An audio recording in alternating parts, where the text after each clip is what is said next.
What is up, DramaAlert Nation? I'm your host, Killer Keemstar. Yo, everybody type in the chat, Alex is a stupid name. Do you have any idea how fast I am?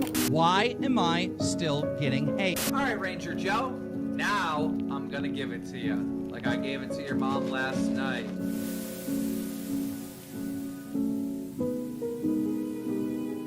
I'm sure that 90% of you watching right now already know who Keemstar is, on the surface at least. You know Keemstar to be the love-to-hate veteran gnome YouTuber from DramaAlert, but perhaps you don't know the full story of Keemstar. And when I say full story, I mean full story. Where he came from all the way up until where he is now. How did Keemstar go from an upstate New York legal collections officer to one of the most influential drama reporters in YouTube history? Following hours and hours of extensive research, I bring you the Keemstar documentary.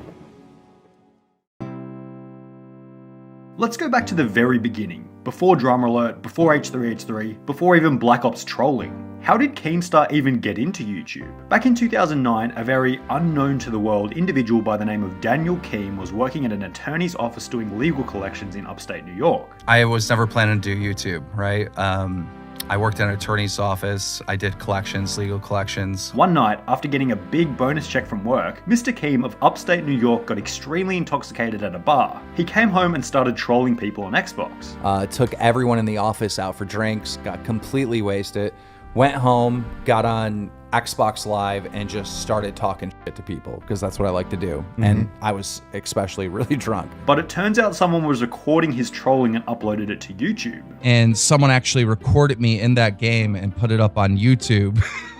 And I had no idea that I was on YouTube or anything, but like the next day I get on Xbox Live and my messages are just filled. I saw your YouTube video, you're hilarious. I feel like I'm a gorilla with a baseball bat fighting a with a spoon. The person that uploaded Keem's trolling then invited Keem to join their trolling group, which at the time was known as FAG, Federation of A-Hole Gamers. He goes, dude, you're the funniest dude like I've ever heard, best trash talker. He's like, you should make videos with us. We just formed this group. We're like, you know, messing with kids, talking trash to them in this game. Daniel Keem accepted FAG's offer, and the first of many Keemstar channels was then created on the 1st of October 2009, which was named XDJ Keemstar. At the time, Keemstar had his own channel as well as a group for the FAG members. Hi guys, my name is DJ Keemstar. Whether you are an MLG tryhard or just playing to have fun, gamers have always laughed hysterically at the videos that the FAG has created. The FAG channel absolutely blew up in the early days of YouTube, reaching 250,000 subscribers in 2009, which Keemstar believes to be the equivalent of about 10 million subscribers in recent times. I mean, we got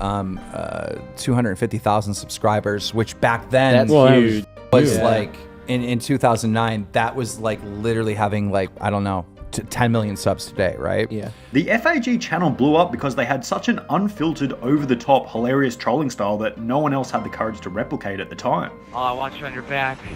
Oh no, I want you on your knees. I'll prop you up on your knees. Say my name. Say my name. Say Keemstar. Say Keemstar. Go girl. Go girl. Come on, cupcake. Let me lick the frosting. Let me lick the frosting. Oh, oh, oh, oh. Following Keemstar's blow up from the FAG channel on YouTube, Keemstar began live streaming on Blog TV in late 2009, early 2010, where he would grow his trolling reputation further. Blog TV was one of, if not the leading live stream site long before Twitch was around. The website had deals with people like Philip DeFranco, Shane Dawson, and as noted, Keemstar.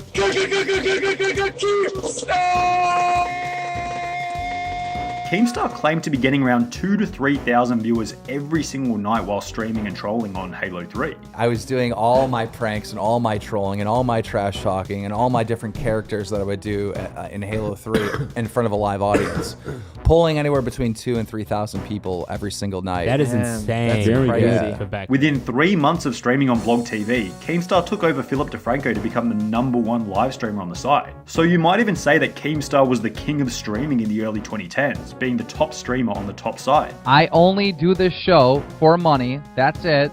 All right. I don't do it to entertain people.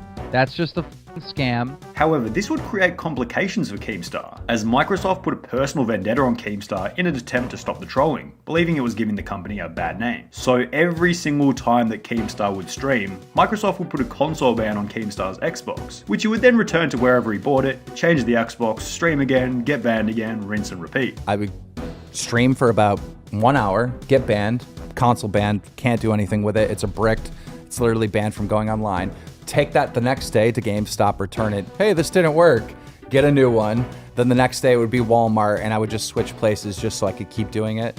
That became so stressful and so much hell that I needed to find something else to do because Microsoft was trying to shut me down. Keemstar would also begin live streaming on a website called Battlecam, which was launched in 2010 by billionaire Alki David. The site was set up like this. Two people would have a verbal argument or conversation, and the people watching would vote for who stays in and gets voted out. Keemstar would bring his army of 2,000 plus viewers from Blog TV and have them consistently vote for him, so whoever came up against Keemstar had absolutely no hope of staying in the spotlight. This is where the infamous "Alex is a stupid N-word" clip came from, a video that has absolutely haunted Keemstar to this day. This is how the story goes as told by Keemstar. Battlecams was a site where anything could be said. There was no being nice, there was no being respectful like Twitch these days. Keemstar as well as an African American by the name of Alex were moderators on the site. Alex began to make jokes about Keemstar being Italian, highlighting Italian stereotypes to throw at Keemstar. In retaliation, Keemstar got everyone from the chat to call Alex a stupid.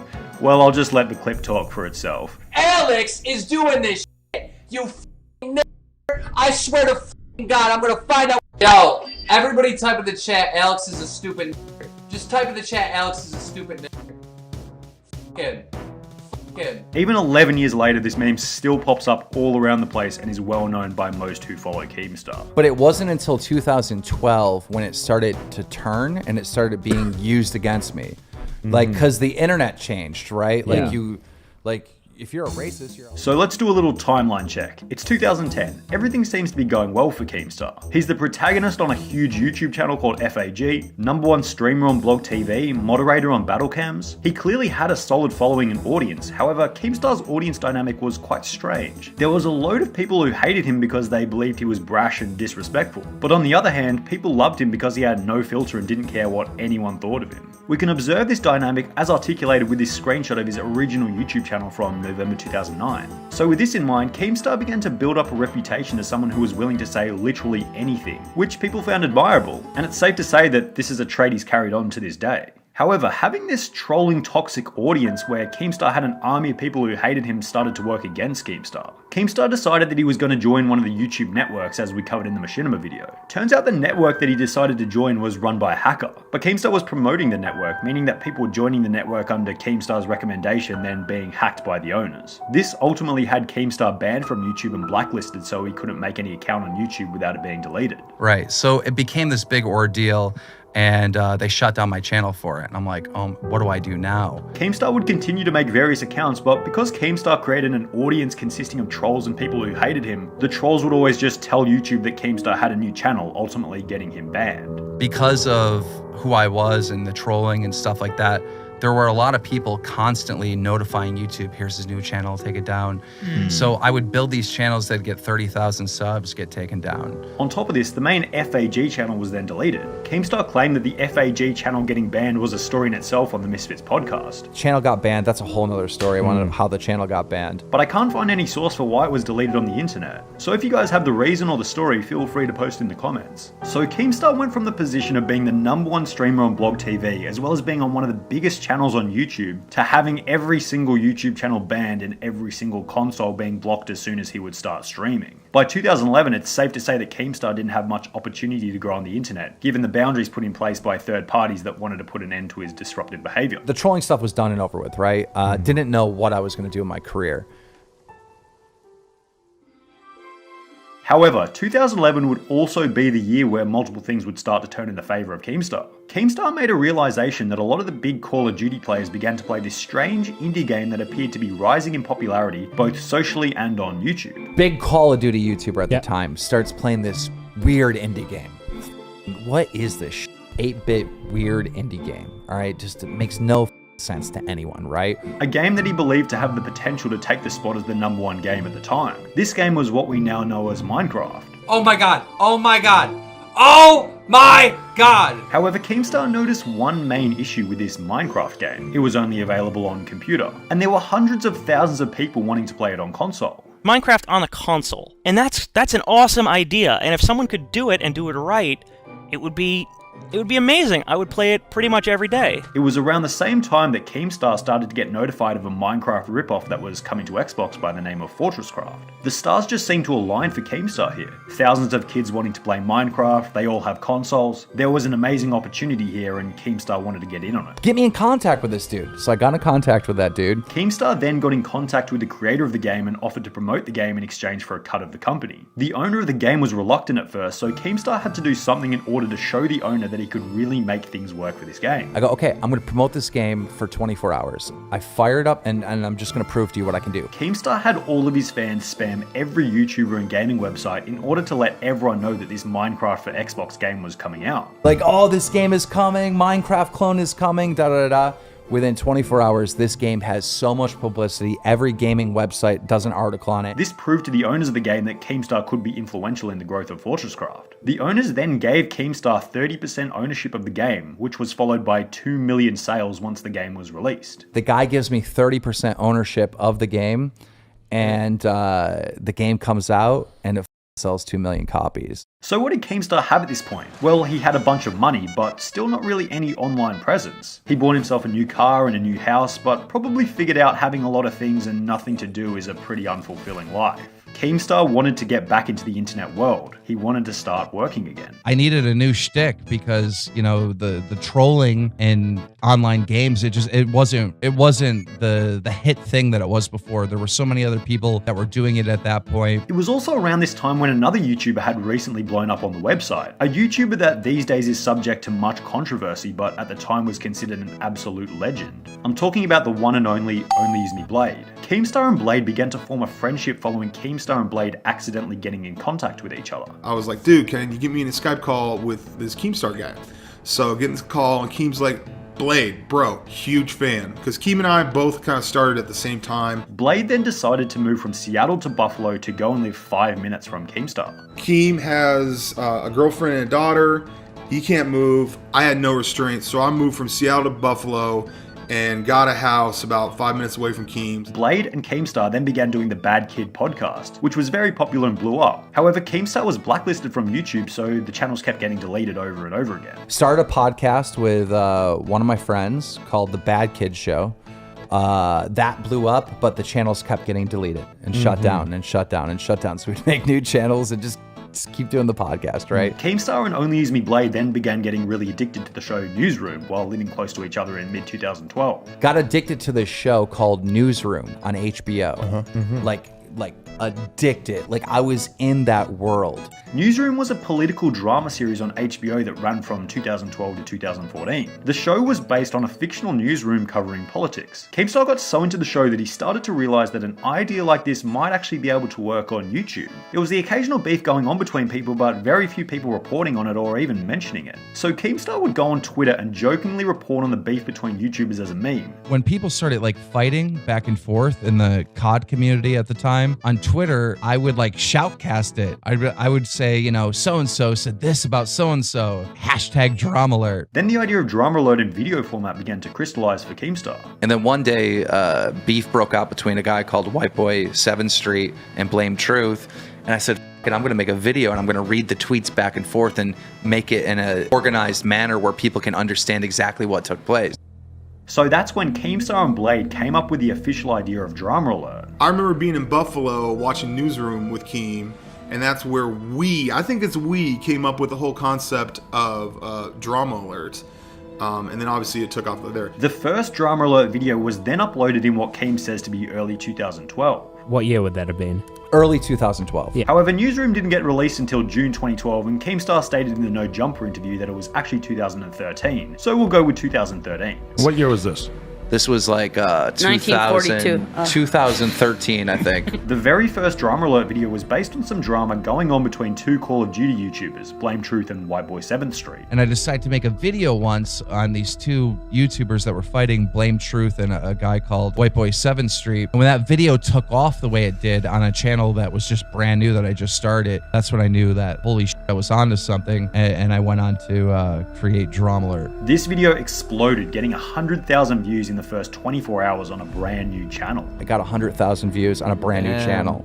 Jeez, that's massive. 24 hours. Following this, the channel got 30,000 subscribers in the first 30 days, with every single video having over 100,000 views. This rare screenshot of DramaAlert from the 4th of January 2013, approximately 16 days after the creation of the channel on the 19th of December 2012, shows the channel already having 593,000 views and 24,500 subscribers. There's very few channels that can boast that many views and subs only 2 weeks after starting. However, we can't forget, Keemstar was still blacklisted on YouTube. He wasn't allowed to make a channel without it being banned. So from late 2012 all the way up until early 2014, Keemstar had 4 different DramaAlert channels that all got banned after hitting 100,000 subscribers.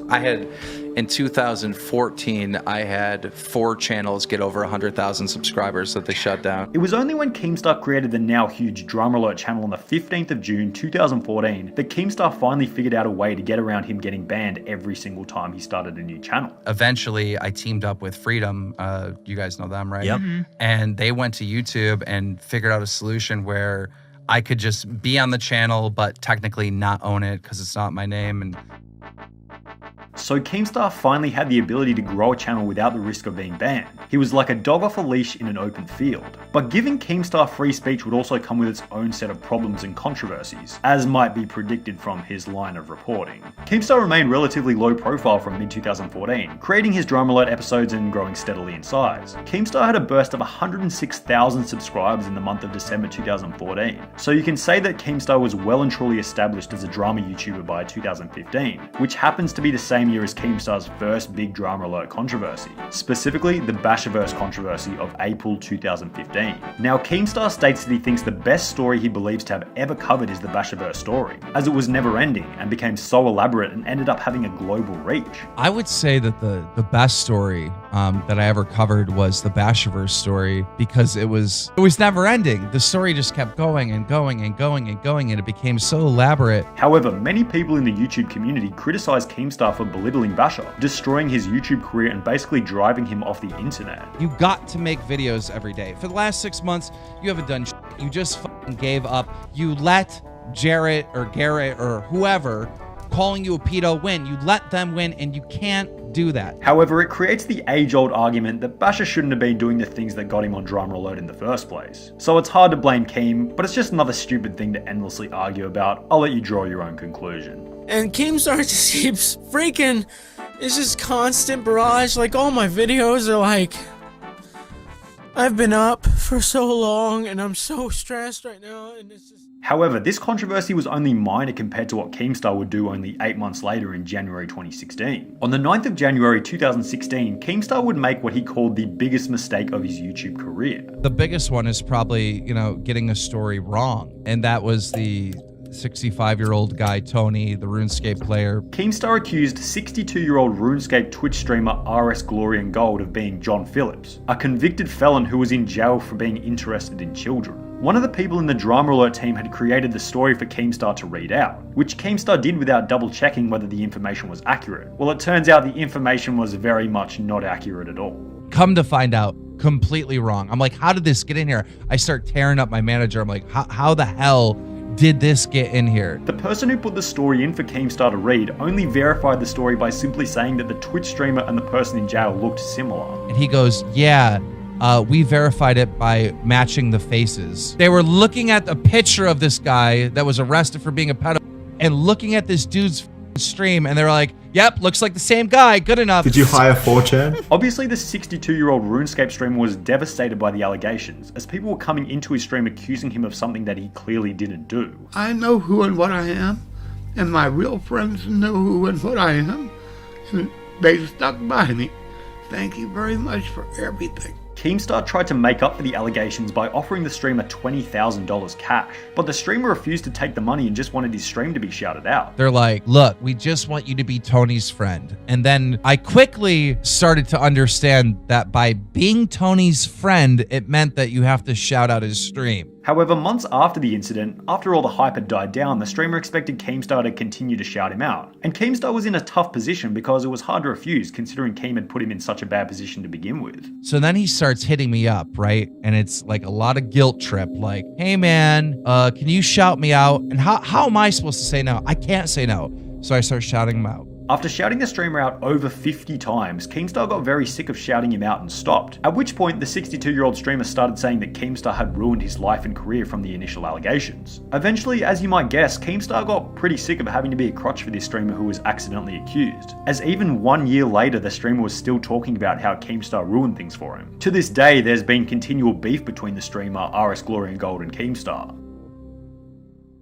Ironically, Keemstar was then removed off the YouTube blacklist only 1 month later in February 2016. Kind of interesting that this would be the month to be removed off the blacklist considering the massive mistake 1 month previously. The infamous Keemstar content cop by iDubbbz was then created on the 5th of May 2016, where iDubbbz criticised the actions of Keemstar in various different ways, both past and present. On his Twitter, he will constantly allude to people being guilty or innocent or not guilty, depending on whether they go onto his show or not. This video absolutely exploded, having 30 million views at the present time. Keemstar has stated that he thought the video was funny, and he's also said that it's been an advantage over time, as he lost subs when it first came out, but then started gaining subs after. I sweat it for that first hour because I was losing subs, but then when I started gaining subs, I was like, whatever. You know. We're going to fast forward a little bit here to 2018, because most of the stuff that happened between 2016 and 2018 is just standard kind of Keemstar doing shitty things. In early 2018, however, Keemstar had another brilliant gaming business idea, similar in style to his original FortressCraft deal. Keemstar discovered that there was a hole in the market for a competitive scene on the incredibly popular game Fortnite. Keemstar, like his mindframe with FortressCraft, saw that there was millions of kids wanting to watch competitive Fortnite, but no one actually hosting it. So for this reason, Keemstar began hosting what he called Fortnite Friday in May 2018. The best Fortnite players would go up against each other to see who could get the most kills over the space of a few games, with the winners getting $20,000, usually split between 2 people. This was hosted every single Friday for 10 weeks in the beginning, getting around 600,000 views per stream.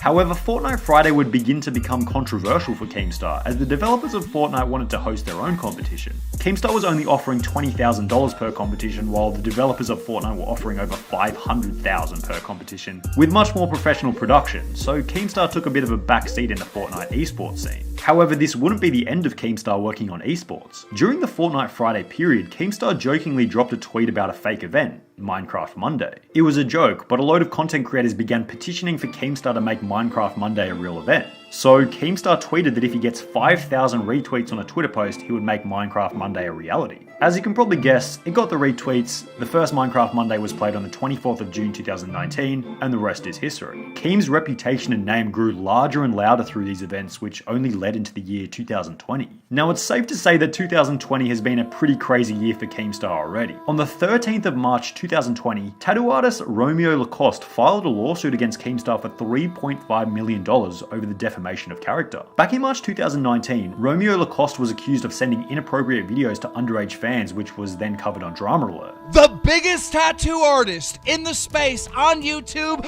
all around the internet, his career is finished. I mean, this is bad. This is so bad. We're talking about Romeo Lacoste. Romeo then filed the lawsuit against Keemstar for defamation. The case is yet to settle as it's so new, so it'll be interesting to see the outcome of the case in the future. Maybe if you're watching this video in the future, you might already know the outcome. Then more recently in May 2020, the H3H3 Keemstar drama began with Keemstar and H3 getting into a heated argument on Twitter. The content creators already had an unstable relationship dating back several years, which is interesting considering Keemstar was one of the first few guests to go on the H3H3 podcast when it first began. We are here with the legend, the super villain, the f***ing villain of YouTube. You know him, you might love him, you might hate him, but you know him for sure. His name is Killer Keemstar. H3H3 then uploaded the first content nuke on the 19th of May 2020, which basically outlined the entirety of Keemstar's controversies, of which, as you can guess, there were many. The controversy between H3H3 and Keemstar has caused DramaAlert to slowly lose subscribers since the upload, losing 90,000 subscribers over the last 1 month as at June 2020. Keemstar also lost his long-time G Fuel sponsorship following the controversy. Keemstar claimed to have walked away from the sponsorship, but I'll let you do your own research on that one. A lot of people on Twitter have claimed this to be the end of Keemstar's career. However, if there's anything that Keemstar's past has taught us, this little H3H3 drama is not going to be nearly enough for Keemstar to give up making his content. If it happened to me, it wouldn't destroy me. I mean, so much. You know, there's a video of me saying the goddamn N-word 7 years ago. People make videos every day saying expose Keemstar, he's a racist and da-da-da. That didn't make me just give up. I didn't go in my hole and say, oh, everyone thinks I'm a racist, I'm done, and that's it, you know? You got to go to work every day. You got to make videos every day. Basher, I've been shut down like 15 times, had to rebuild. I just never gave up. Dude, back in 2000 and... So we can sit here and highlight all the terrible things that Keemstar has done over the years like H3H3 did. False accusations, racial remarks, general scumbaggery. But I think sometimes we're so busy hating him that we forget about some of the good things he's done as well. Think about all the awareness he might have raised for domestic violence, as well as other ways that he's helped the YouTube community which no one talks about. You can either love him or hate him, but I think we all have to unbiasedly admit that Keemstar has had a very impressive career on YouTube over the last 11 years. He's maintained relevancy and continues to grow despite waves and waves of hate, a feat that's not often achieved by others on YouTube.